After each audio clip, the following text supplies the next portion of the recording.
Hey everybody, it's Heather, and we are going to be doing a little different something for summer reading on the first and third Fridays called Folktale Friday. It's going to be talking about an older story that you might or might not have ever heard, and talking about how we can take some lessons for our own life from it.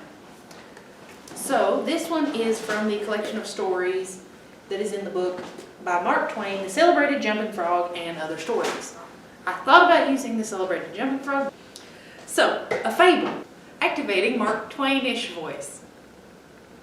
Once upon a time, an artist who had painted a small and very beautiful picture placed it so that he could see it in the mirror. He said, "This doubles the distance and softens it, and it is twice as lovely as it was before."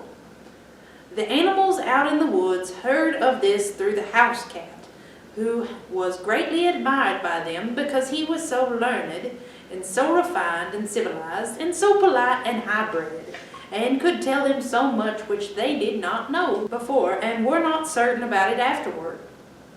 They were so much excited about this new piece of gossip, and they asked questions so as to get at a full understanding of it.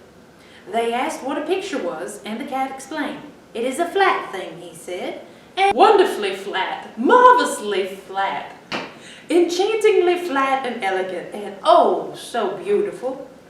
That excited them almost to a frenzy, and they said that they would give the world to see it. Then the bear asked, "What is it that makes it so beautiful?" "It is the looks of it," said the cat. This filled them with admiration and uncertainty, and they were more excited than ever. Then the cow asked, "What is a mirror?" "It is a hole in the wall," said the cat. "You look in it, and there you see the picture, and it is so dainty and charming and ethereal and inspiring in its unimaginable beauty that your head turns round and round, and you almost swoon with ecstasy." "A hole in the wall?" The donkey had not said anything as yet. He now began to throw doubts. He said there had never been anything as beautiful as this before, and probably wasn't now. He said that when it took a whole basket full of sesquipedalian adjectives to whoop up a thing of beauty, it was time for suspicion. It was easy to see that these doubts were having an effect upon the animals, so the cat went off offended. The subject was dropped for a couple of days, but in the meantime, curiosity was taking a fresh start, and there was a revival of interest perceptible. Then the animals assailed the donkey for spoiling what could possibly have been a pleasure to them, on a mere suspicion that the picture was not beautiful, without any evidence that such was the case. The donkey was not troubled. He was calm, and said that there was one way to find out who was in the right, himself or the cat. He would go and look in that hole, and come back and tell what he found there. The animals felt relieved and grateful, and asked him to go at once, which he did. But he did not know where he ought to stand, and so, through error, he stood between the picture and the mirror.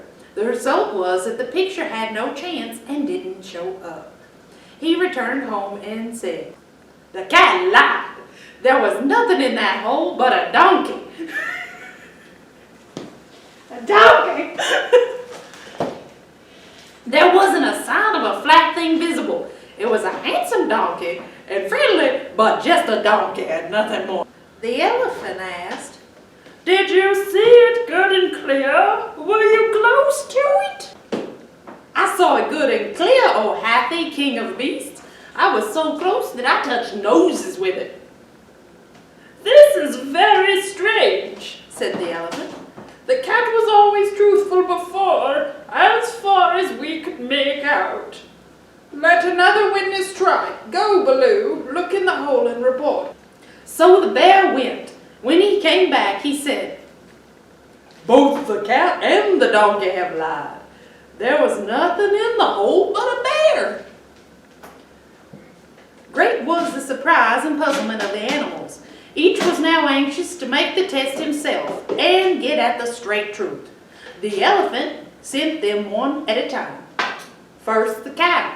She found nothing in the hole but a cow. The tiger found nothing in it but a tiger. The lion found nothing but a lion. The leopard found nothing but a leopard. The camel found a camel and nothing more. Then Hathi was wroth, and he said he would have the truth if he had to go and fetch it himself. When he returned, he abused his whole subjectory for liars, and was in an unappeasable fury with the moral and mental blindness of the cat. He said that nobody but a nearsighted fool could see that there was nothing in the hole but an elephant.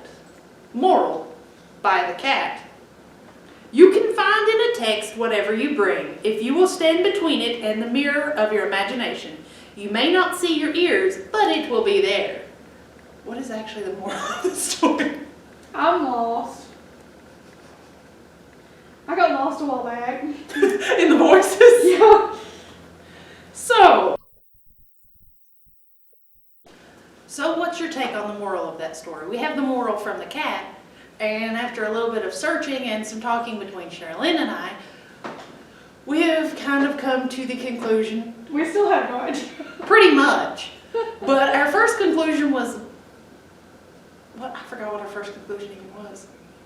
It's your own perception. It's how you see things. Each person sees things differently than the next. Even if you're family or friends, there's going to be some things because of how you have lived your life, who you are, that you're going to see differently than the next person. You don't know me. Yes, I do. You don't know me. Don't know what I've been through. Exactly. Would you get me if I left that? No. We are acting. Yes. We are actresses. So, that is it for the first episode. We're going to do 4 of these during the course of June and July of fables, folk tales, and kind of pick out at the meaning of the story. We'll try to keep them as short stories. But that's got that. And see you the next time. Bye.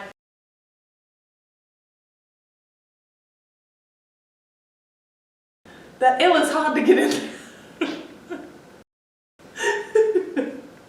You think it's entertaining then? Very entertaining. I love it. Good. Donkey! Get out of my swamp! Wait, not. Oh, I might even keep this in the bloopers. I love it. Donkey! Donkey! In the morning, I'm making waffles. That's a nice boulder. I like that boulder. Okay. Like an oven. Got all them layers. Oh! He said, there we go. He said. He said, no. I do not believe in this. There is no such thing as a mirror.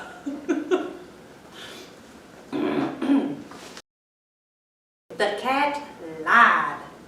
There was no. I kind of want to do the donkey voice since he's talking. That's what I do. Donkey.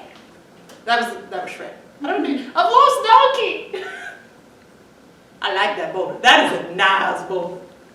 There you go. What should an elephant sound like? Whiny but large.